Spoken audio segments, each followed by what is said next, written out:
ఎప్పుడో దూరంగా కలుసుకున్న వారందరూ కలుసుకుంటూ ఉంటారు. వివాహానికి చాలా ఆనందంగా చాలా విషయాలు మాట్లాడుకోవాలనుకుంటూ ఉంటారు.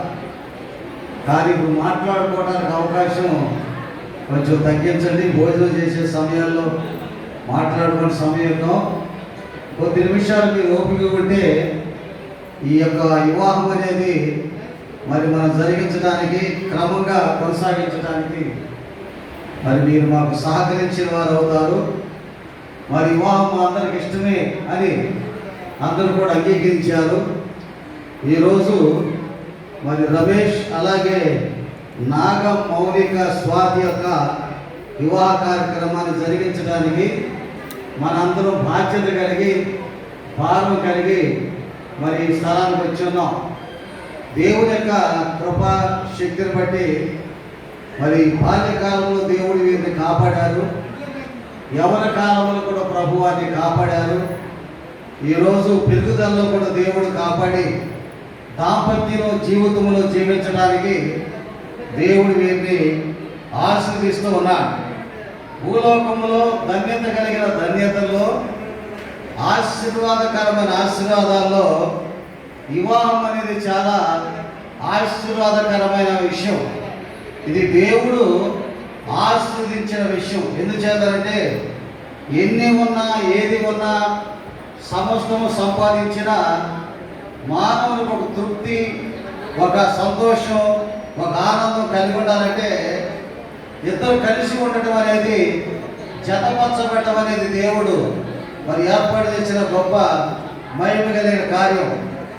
దేవుడే ఏదేని తోటలో నిలబడి మరి అవ్వ ఆదాముల వివాహాన్ని దేవుడే దగ్గరుండి జరిగించాడు. దేవుడే స్వయంగా ప్రప్రదమైన మొదటి వివాహాన్ని, ప్రథమ వివాహాన్ని దేవుడే జరిగించాడు.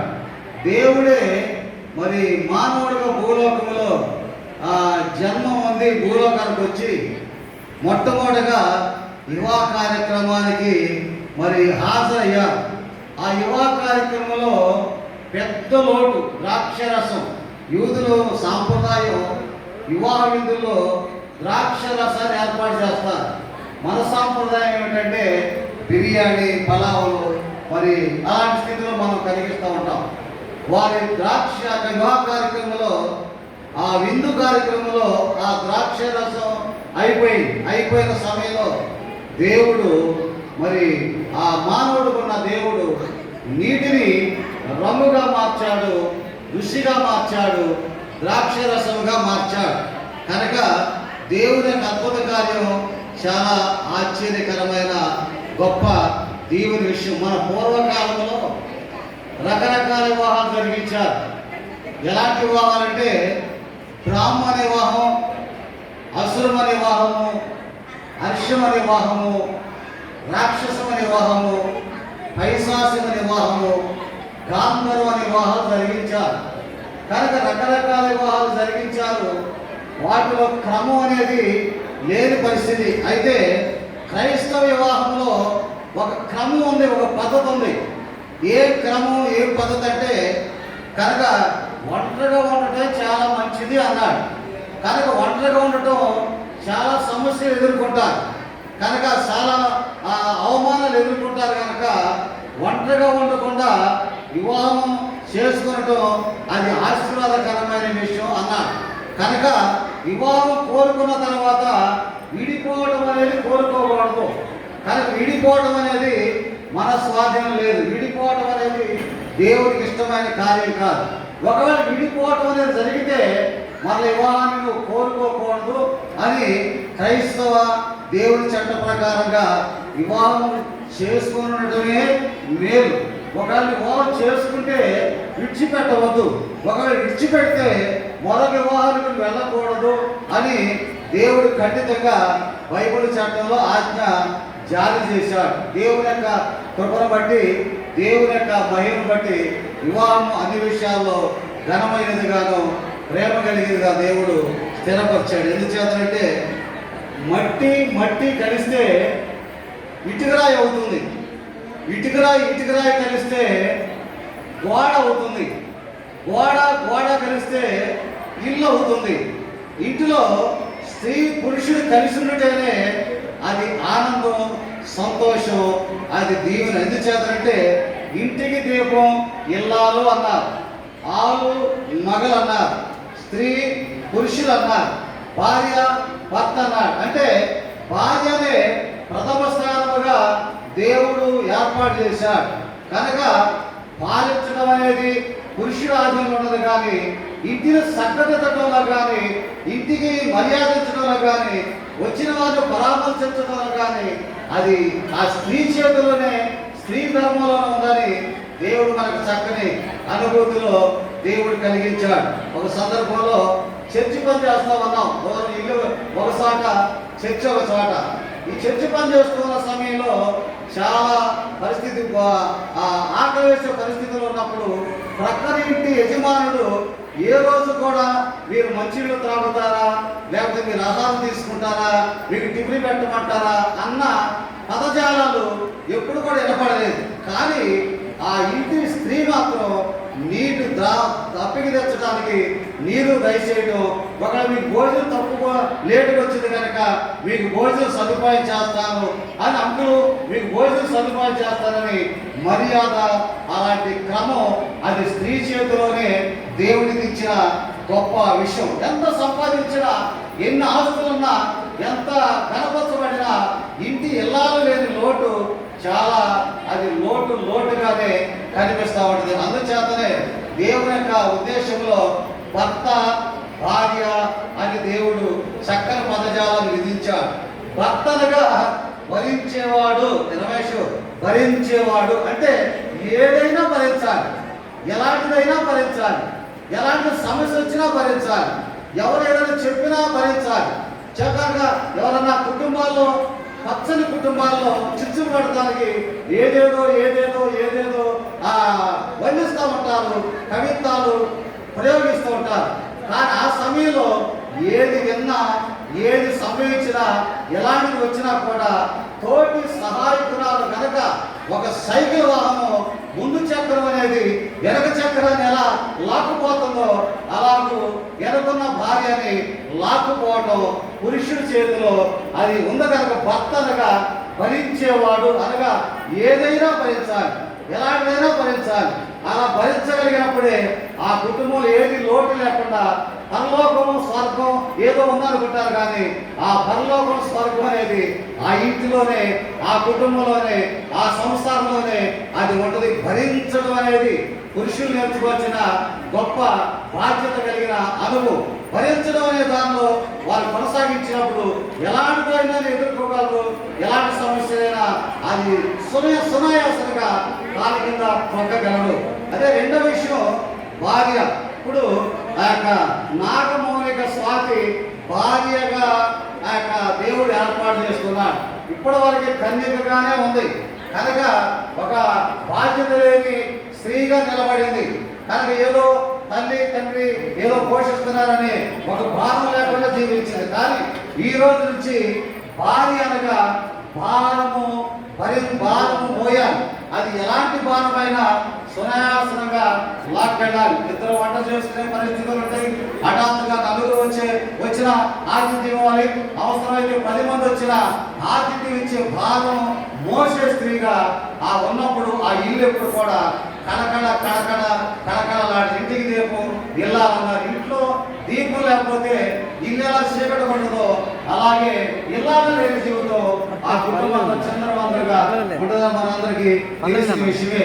కనుక దేవుడి రోజున జతపరుస్తున్నాడు, దేవుడి రోజున ఆ క్రమపరుస్తున్నాడు, దేవుడి రోజున భర్తగా భార్యగా దేవుడు ఆ యొక్క గొప్ప అనుభూతిని దేవుడు కల్పిస్తున్నాడు. బైబిల్ గ్రంథంలో ప్రసంగి గ్రంథంలో ప్రసంగి 4:9 ఒక విషయం రాశాడు. ఏమని రాశాడంటే ఇద్దరు కష్టం చేత మంచి ఫలము కలుగుతుంది అంటే మంచి అనే అనుభూతిని వారు కలిగి ఉంటారు. నీకు పెళ్ళయిందా, నీకు బిడ్డలు ఉన్నారా అనే సందర్భాలు ఆ యొక్క ఎదురవుతూ ఉంటాయి. కనుక మంచి ఫలం అంటే వారిద్దరు కష్టపడి సంపాదించుకుని కష్టపడి జీవిస్తే వారి జీవితాల్లో మంచి ఫలం అంటే మంచి వాడు రమేష్ చాలా మంచివాడు, గుణవంతుడు, చాలా చక్కగా పరిపాలన చేసుకుంటున్నాడు, భార్య చక్కగా నడిపించుకుంటున్నాడు, భార్య దాన్ని విధాలుగా బోధించుకుంటున్నాడు, వారిద్దరిలో ఎలాంటి తారతమ్యం లేకుండా మంచిగా చేసుకుంటున్నాడు. అలాగే నాగమౌళిక స్వాతి కూడా తన భర్తతో అన్యోన్య జీవితం జీవిస్తుంది, చాలా సంతోషం అని పక్కన వారు, తల్లిదండ్రులు, కుటుంబీకులు, రక్త సంబంధాలు కూడా సూచి ముచ్చట పడుతూ ఉంటారు. వారు ముందు నడుస్తుంటే వెనక చూసి ముసలాళ్ళందరూ కూడా దీవిస్తూ ఉంటారు. ఎంత బాగుంది వీళ్ళ జంట, వీరు పెళ్ళైన దగ్గర నుంచి ఎంత అన్యోన్యం ఉన్నారు, ఎంత ప్రేమగా ఉన్నారు, ఎంత సంతోషం ఉన్నారని అందరూ ఆనందించే ముచ్చటగా జంటగా ఉండాలని ఇలాంటి భారభరితమైన ఖర్చుతో ఈ క్రమాన్ని కొనసాగిస్తున్నారు. కనుక మంచి ఫలం, కనుక మంచి జీవితం, మంచి అనుభవం, మంచి నాకు ఆ విధానం దేవుడు కలిగిస్తారు. కష్టం చేత మంచి ఫలం కలుగుతుంది. అలాగే ఇద్దరు కలిసి ఉండటం వల్ల వారి జీవితాల్లో మేలు పొందుతారన్నమాట. మేలు అంటే ఎక్కడికి వెళ్ళినా మేలే. ఇప్పుడు నా ఇల్లు, నా సంసారం, నా కుటుంబం, తర్వాత నా పిల్లలు, తర్వాత నా పిల్లలు, తర్వాత నా పిల్లల పిల్లలు, ఇలాగూ వారి జీవితయాత్రలో అది సాగిపోతా సాగిపోతా సాగిపోతా ఎక్కడ సాగిపోతుంటే ఎక్కడికో సాగిపోతా ఉంటుంది. అలాగూ వారి యొక్క జీవితాల్లో మేలు అనేది రెండో ఆశీర్వాదం. మూడో విషయం ఏంటంటే ఒకరు పడిపోతే ఒకరు లేపుతారు. బైబిల్ గ్రంథంలో ఉన్న మాట ఏమిటంటే యువకారికి ఎందుకు జరుగుతుందంటే ఎప్పుడు మనం ఎలా ఉంటామో మనకు తెలియదు, మన పరిస్థితి ఎలా మారుతాయో మనకు తెలియదు, మనం ఈరోజు ఎలా ఉన్నాం రేపు ఎలా ఉంటామో మనకు తెలియదు. కానీ ఒకరు పడిపోతే ఒకరు లేపడానికి జతపరుస్తున్నాడు దేవుడు. కనుక ఒకరు దెబ్బతిన్నా, ఒకరు బలహీనమైనా, ఒకరి పరిస్థితి ఎదురైనా, అలాగే ఆ యొక్క లేపడానికి దేవుడు ఆ యొక్క ఒకరు పడిపోతే ఒకరు లేపడానికి దేవుడు చక్కని అనుభూతిని ఈ రోజు కలిగిస్తున్నాడు. ఎందుకు చేతనంటే ఆ యొక్క భార్య భర్త ఉన్నారనుకోండి, నా భర్త నిజంగా చాలా మంచివాడు, నన్ను ప్రేమిస్తున్నాడు అని ఎప్పుడు అనుకుంటుంది. అలాగే భార్య భర్తున్నాడు అనుకోండి, నా భార్య నిజంగా నన్ను ప్రేమిస్తుంది, నిజంగా నా భార్య దొరకడం నాకు భాగ్యం అని భర్త ఎప్పుడు అనుకుంటాడంటే ఎలాంటి సందర్భాలు ఇలా సన్నివేశాలు జరుగుతాయి అంటే భర్త ఒకవేళ బాధల్లో ఉన్నప్పుడు, ఒకవేళ అప్పుల్లో ఉన్నప్పుడు, ఒకవేళ కష్టాల్లో ఉన్నప్పుడు, ఒకవేళ భార్య కోరికలు కూడా తీర్చలేని పరిస్థితిలో, అంటే అవసరతలో కూడా ఆమె ఏం కావాలో అది కూడా తీసుకురాని పరిస్థితిలో, తీసుకురాని లేని పరిస్థితిలో ఉన్నప్పుడు ఆ సమయంలో తన భార్య ఏమంటే భయపడవద్దు, మనం వేదన చెందొద్దు, దేని విషయం దిగులు పడవద్దు, ఈ రోజు మనకి ఇలా ఉంది కానీ దేవుడు మనల్ని గొప్పవాడు చేస్తాడు, ఒక దినాన్ని మంచి స్థితిని ఇస్తాడు, ఒక రోజు మన అనేక మందికి ఆతిథ్యం ఇచ్చేవారు కొంటాం, గొప్పవాడు చేసేవారు కొంటాం అని ఏ భార్య అయితే తన భర్తకి సలహా ఇచ్చి ఆ యొక్క ధైర్యపరిచి మన దేవుడు మన పైకి లేపుతాడు.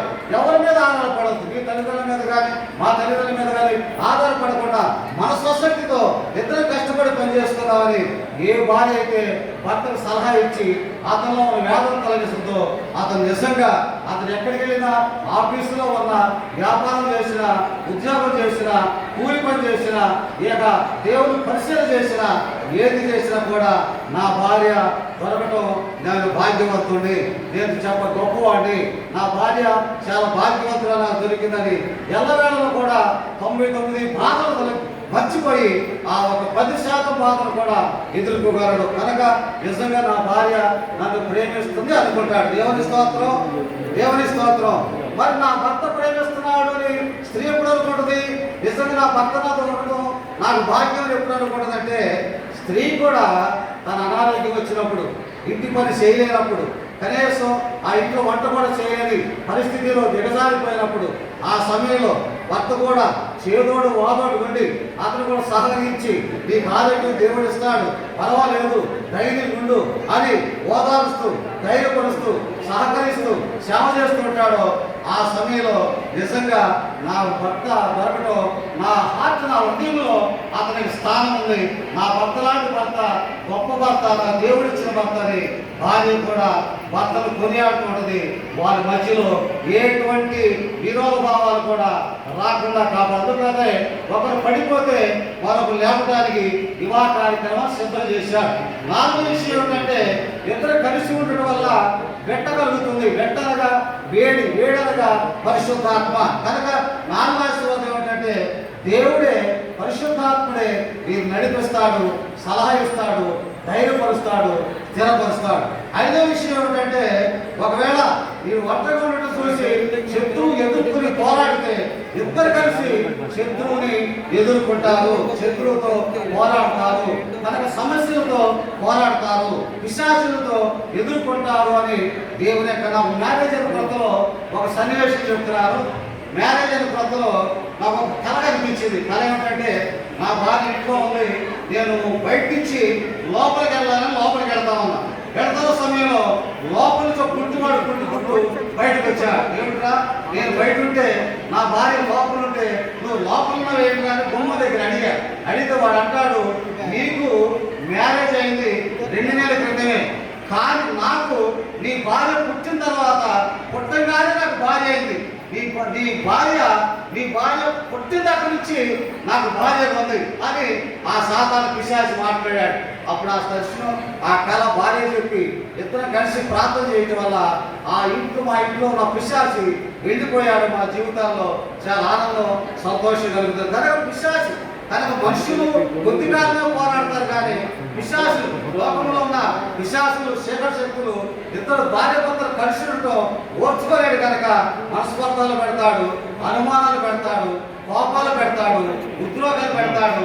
నా మాట గెలవాలి, నా పంతం గెలవాలి, నేను కష్టపడి పనిచేసి సంపాదించి తీసుకొస్తున్నాను అని పురుషుడు ఆలోచన పెడతాడు. స్త్రీ అయితే నేను కష్టపడి చేస్తున్నాను, రాత్రంతా 10 గంటలు కష్టపడి వంట చేస్తున్నానని ఈ ఆలోచన పెట్టి ఇంటి పెట్టి ఇద్దరికి మనస్పర్ధలు పెట్టి విడగొడతానికి విశ్వాసులు పనిచేస్తుంటే కనుక శత్రువు కనుక ఒకడు వస్తే ఇద్దరు కలిసి పోరాడితే ఆ అక్షరార్థుల శత్రువు అయినా ఆత్మీయుల శత్రువు అయినా వాడి పారిపోతాడు. 5వ విషయం ఏంటంటే, 3 మెట్ల త్రాడు తెగిపోదు. తండ్రి కుమార పరిశుద్ధాత్మ కలిగి ఉండడం వల్ల ఆ తాడు తెగిపోదు, త్రాడు తెగిపోదని దేవుడి చక్కని మాటలతో దేవుడు అనుభూతిని దేవుడు కలిగిస్తున్నాడు. కలిగి ఎంతో కాలం నుంచి నాకు ఎప్పుడు వివాహం జరుగుతుంది, నేను ఎప్పుడు పెళ్లి చేసుకుంటాను, నాకు జతగాడు ఎప్పుడు వస్తారు, నాకు జత ఎప్పుడు వస్తుంది అని ఎదురు చూసిన వీరి జీవితాల్లో దేవుడు అనుభూతిని కలిగించి దేవుడి రోజు చక్కని అనుభూతిని దేవుడు కల్పించాడు. దేవుడి స్తోత్రం.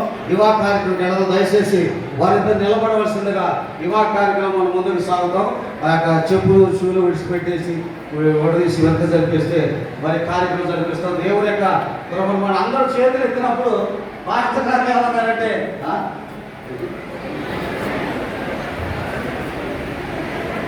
పాస్టర్ గారు అన్నారు అందరూ చేతులు ఎత్తారు మాకు ఇష్టమేనని. వారిద్దరు కూడా ఎత్తాలన్నారు. ఇప్పుడు ఎత్తారు కదా, వారి ఇష్టం లేదో ఇప్పుడు తెలుసుకోవాలి. సమస్య ఇక ప్రారంభమైంది. అందరూ ఇష్టమేనని అంగీకరించాం. దీనికి ఎన్నో ప్రయత్నాలు చేశాం, ఎన్నో మరి పరిస్థితులు ముందుకు సాగాం. మరి దేవుని దాసుని ఆయా బిడ్డలు పిలిపించి ఈ కార్యక్రమం జరిగిస్తున్నారు. ఈ వివాహము వారిద్దరికి ఇష్టమో కాదో తెలుసుకున్న తర్వాత ఈ క్రమంలో మనం ముందుకు సాగుదాం. ఈ పేరేంటయ్యా? రమేష్. ఏడవ తరగతి అమ్మాయి పేరేంటి? స్వాతిశ్రీ. స్వాతిశ్రీ. కరెక్ట్ చెప్పేసి నేనన్నా చూసి చెప్తున్నాను కానీ గుర్తుపెట్టేసి నాగా మౌలిక స్వాతి స్త్రీ ఉందా? దేవుని స్తోత్రం. మరి అమ్మాయి వివాహం చేసుకోవడానికి ఇష్టపడుతున్నావా? ఇష్టపడుతున్నాను. దేవుని స్తోత్రం. మరి రమేష్ నీవు నాగ మౌలిక స్వాతి అనే స్త్రీని వివాహం చేసుకుని నీ బ్రతుకాలం అంతయు ఈమెను మాత్రమే హత్తుకొని ఉందవా? ఉంటాను, హత్తుకొని ఉంటాను. రెండోసారి హత్తుకొని ఉంటాను. మూడోసారి హత్తుకొని ఉంటాను. నీ పేరేంటమ్మా? నీ కుడికి రకమన్న ఆ అబ్బాయి పేరేంటి? రమేష్. రమేష్ వివాహం చేసుకునడానికి ఇష్టపడుతున్నావా? దేవుని స్తోత్రం. నాగ మౌలిక స్వాతి నీవు రమేష్ నీ పురుషు వివాహం చేసుకుని మన జీవితకాలం ఇద్దరిని హత్తుకొని ఉంటావా? ఒకసారి దేవుని స్తోత్రం. దానికి ఇష్టమేనని ఒకసారి చెప్పి దేవుని స్తోత్రం. దేవుని కృపను బట్టి అసలు వివాహం చేసుకోవాలని ఎందుకు ఆలోచన కలిగింది ఇద్దరికి? రమేష్కి నాగమోహన్కి అక్కడ ఏంటో చాలా సౌండ్ పాపలే మరి కలుసుకున్నారు అనుకుంటా చక్కని కబుర్లు చెప్పుకున్నారు. కొద్ది నిమిషాలు 5 నిమిషాలు అయితే అయిపోతామ్మా. అయిపోవచ్చింది.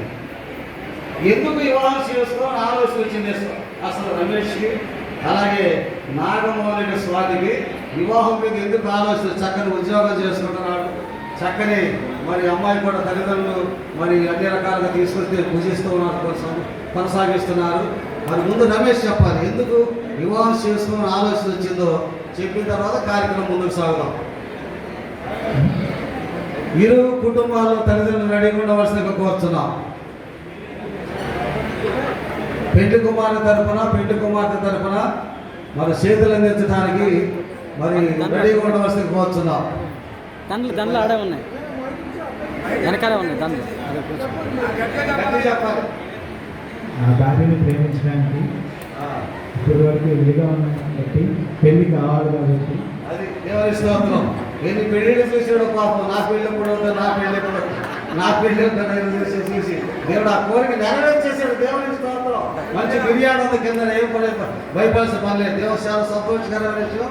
మరి ఆ దేవుడి కోరుకున్న కోరికని దేవుడు నెరవేర్చాడు కనుక ఇప్పుడు నాగమోహనిక స్వాతిని చక్కగా ప్రేమతో అప్యాయంతో వాళ్ళు చూసుకోవాల్సిన బాధ్యత, ఒక చెల్లిగా ఒక బిడ్డగా చూసుకునే మంచి బాధ్యత నీకు దేవుడు అప్పగిస్తున్నాడు. దేవుని స్తోత్రం. అమ్మాయికి చెల్లి.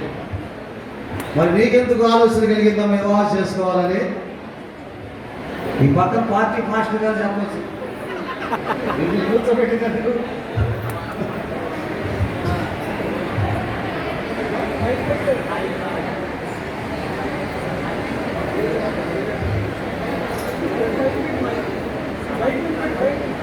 చెప్పమ్మా.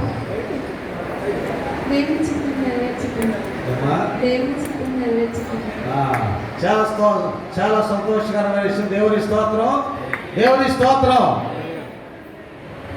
పెళ్లి కుమార్తె తరపున తల్లిదండ్రులు కానీ, పిల్లతండ్రులు కానీ, మేనమామలు కానీ, తాతనాయనలు కానీ ఈ స్థలంలో రావాల్సిందిగా కోరుతున్నాం. పరలోకమందున్న మా తండ్రి, నీ నామం పూజింపబడునుగాక,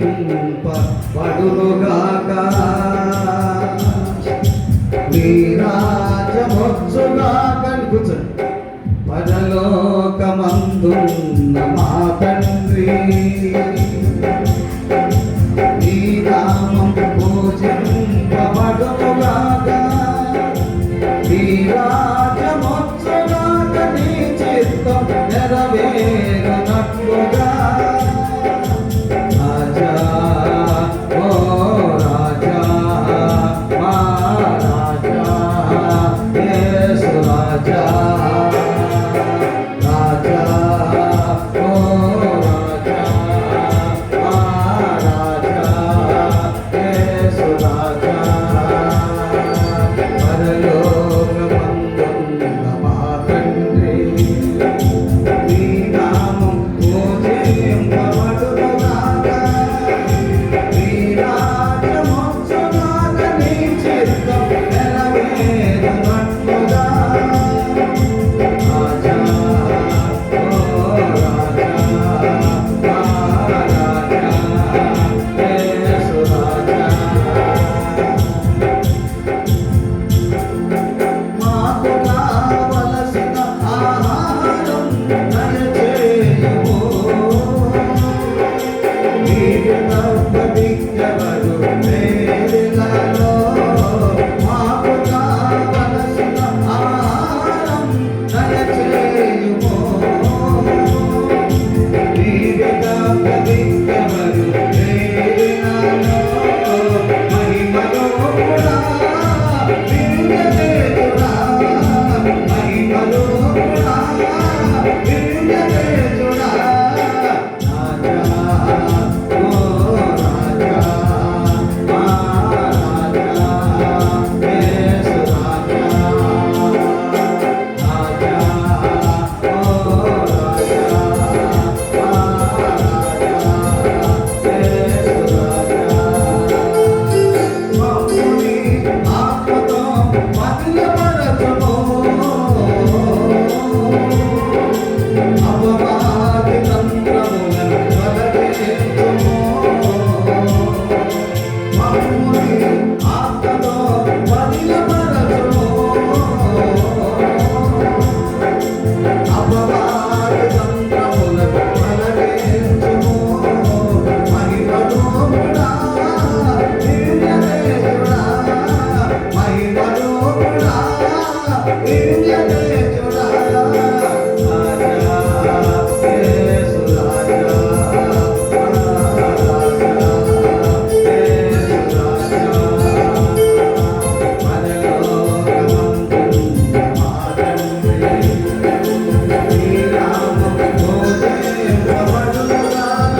దేవానికి స్తోత్రం.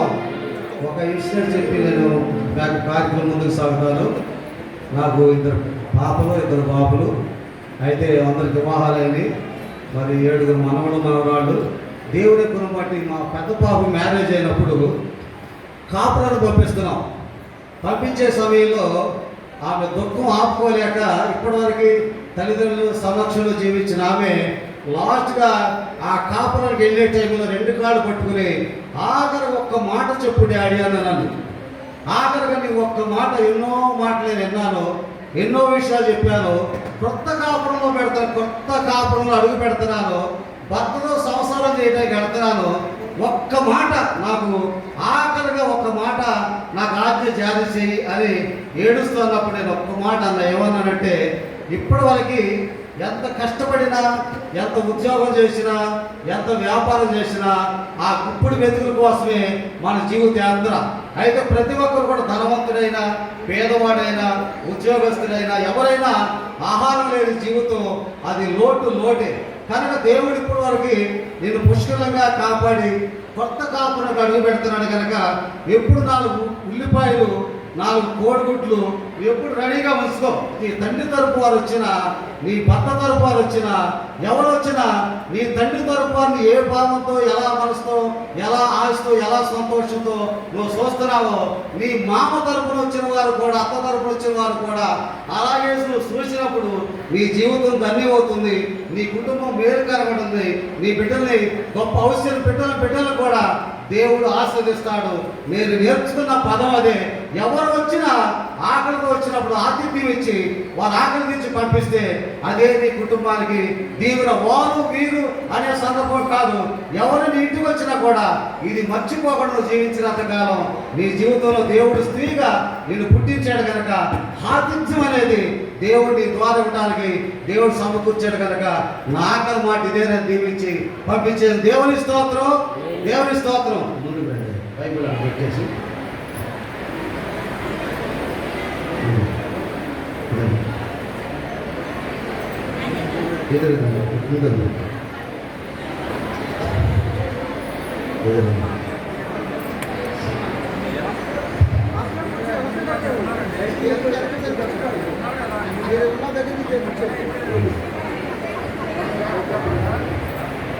దేవుని యొక్క కృపను బట్టి నాగా, మౌనిక, స్వాతి ఇప్పటి వరకు కూడా మరి తల్లిదండ్రుల ఆ యొక్క అడుగు జాడలు నడిచి మరి భద్రపరచబడి అన్ని విషయాల్లో ఒక క్రమశిక్షణలో నడిపించబడి ఈరోజు మరి ఒక చదివించి దేవుని కృప బట్టి మరి భర్తరేగా దేవుడు అనుగ్రహించడానికి దేవుడు సమకూర్చాడు.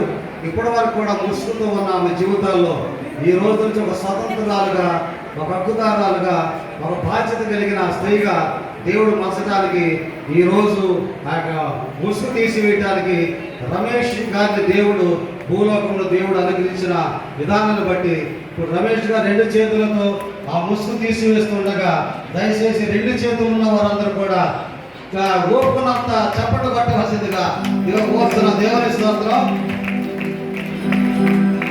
బాగా చప్పట్లు కొట్టవలసింది కోరుతున్నాం.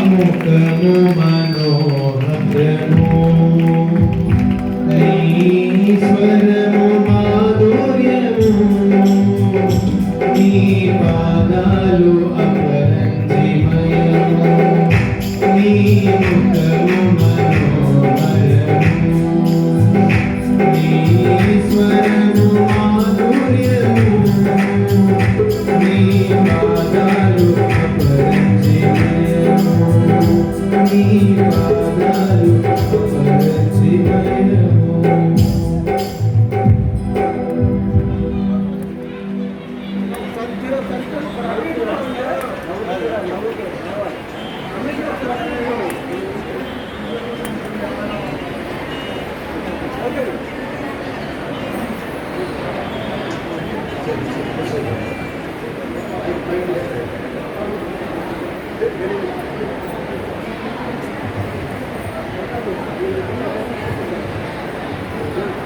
ఈ పేరు ఏమిటండి? అమ్మాయి ఏమవుతుంది? పాప, ఎన్నో పాప? స్తోత్రం. మా అమ్మాయిన వైకాండి మా అమ్మాయిన నాగ మౌలిక స్వాతిని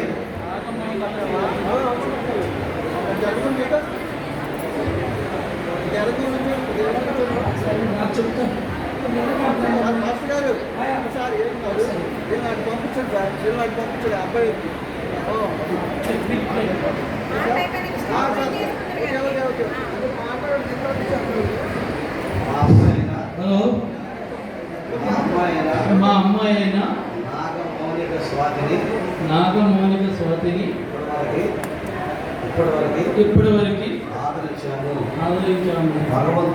భగవంతుడు నాకు ఇచ్చిన బిడ్డ కనుక పోషించాము, ఆదరించాము, చదివించాము. మంచి ప్రయోజకురాలుగా తీర్చి ఏర్పాటు చేశాం. అని వివాహం వచ్చింది కనుక ఆ బాధ్యతను బట్టి బాధను బట్టి ఆమెకు ఒక భర్త కావాలి కనుక భర్త కావాలి కనుక ఈ రోజున మా అమ్మాయి చేతిని రమేష్ గారి చేతికి అప్పగించుతున్నాము. ఈ రోజు నుండి అన్ని బాధ్యతలు వారే భరించవలసిందిగా వారి ఇంటి బిడ్డలలో ఒక బిడ్డగా ప్రేమించవలసిందిగా మనము చేయిస్తున్నాము.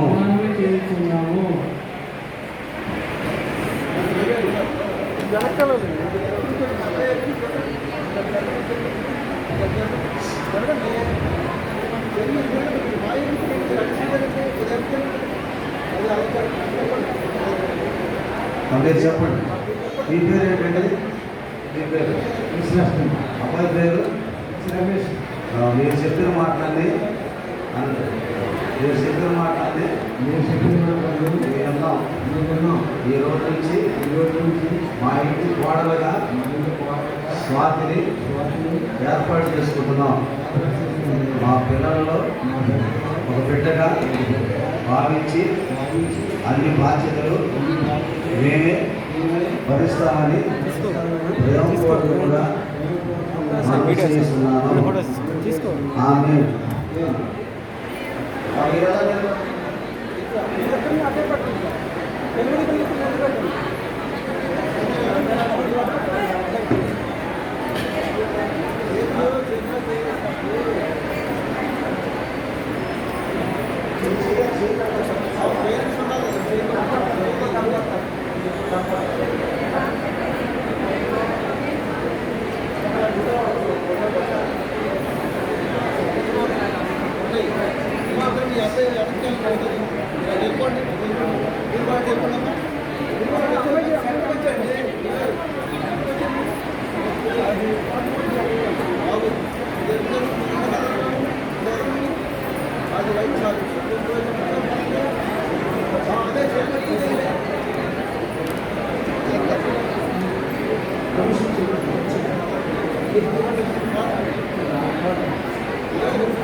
అందరూ చప్పులు కొడదాం, అందరూ కూడా చప్పులు కొడదాం. వారిద్దరికి చేతులు కలిపిన తల్లిదండ్రులకు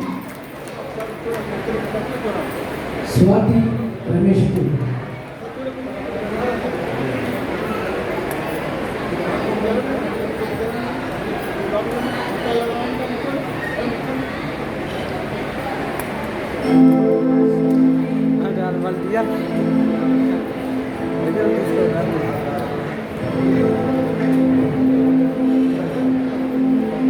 సర్వశక్తిమంతుడా, దయగలిగిన మా ప్రభా, కృపా సమృద్ధి కలిగిన మా యేసయ్య మీకు ప్రార్థిస్తున్నాము. ఈ రోజు మా ప్రభా వేరువేరుగా ఉన్న మీరు జీవితాల్లో మా ప్రభా ఒకటిగా ఒక శరీరంగా మీరు మా ప్రభు సిద్ధపరిచిన విధానాన్ని బట్టి మీ వందలు సేవిస్తున్నాం. మీ అనుకూలమైన బిడ్డలుగా మీ మాటలో బిడ్డలను స్థిరపరిచి బలపరిచి నడిపించి ఆదరించి ప్రమాణాల్లో వారిని తోడుకుని ఆదరించి కాపాడి బలపరచబడి యేసుక్రీస్తు నామములో అడుగుతున్నాము. ఆమేన్.